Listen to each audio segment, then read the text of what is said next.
एक समय की बात है। प्राचीन ग्रीस में डायोनिसियस नाम का एक शक्तिशाली राजा था।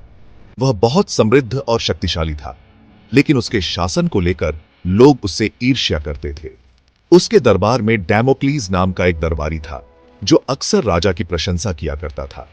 वह कहता, महाराज, आपका जीवन कितना सुखद है। आपके पास धन, वैभव और शक्ति है। आपसे अधिक भाग्यशाली कौन हो सकता है?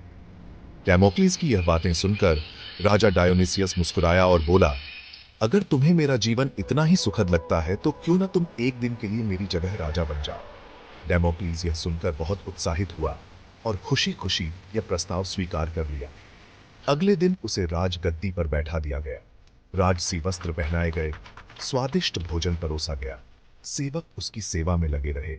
डेमोक्लिस को ऐसा लगने लगा कि राजा का जीवन सचमुच आनंद से भरा हुआ है। लेकिन तभी उसने ऊपर देखा। उसके सिर के ठीक ऊपर एक तेज तलवार लटक रही थी, जो घोड़े की एक पतली बाल से बंधी हुई थी। डेमोक्लीस भयभीत हो गया।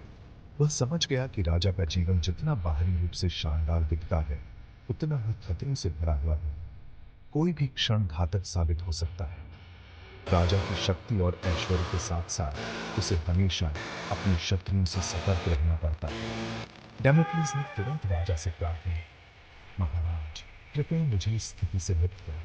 अब मुझे समझ आया कि आपके जीवन में कितनी कठिनाई है। राजा डायोनिसियस मुस्कुराया और कहा, अब तुम समझ गए कि सत्ता और ऐश्वर्य के साथ हमेशा खतरा है। ये यही तलवार है जो सबके साथ डैमेज की तलवार आज उसी दिन भाग रही है, जिसका अब मुझे लगा कि हमारा खतरा जो करके कर सकता है। ये मेरे लिए एक सबक है, जो कि शक्ति बाहर लेकिन साथ आने वाली सत्ता और खतरों को नहीं समझती।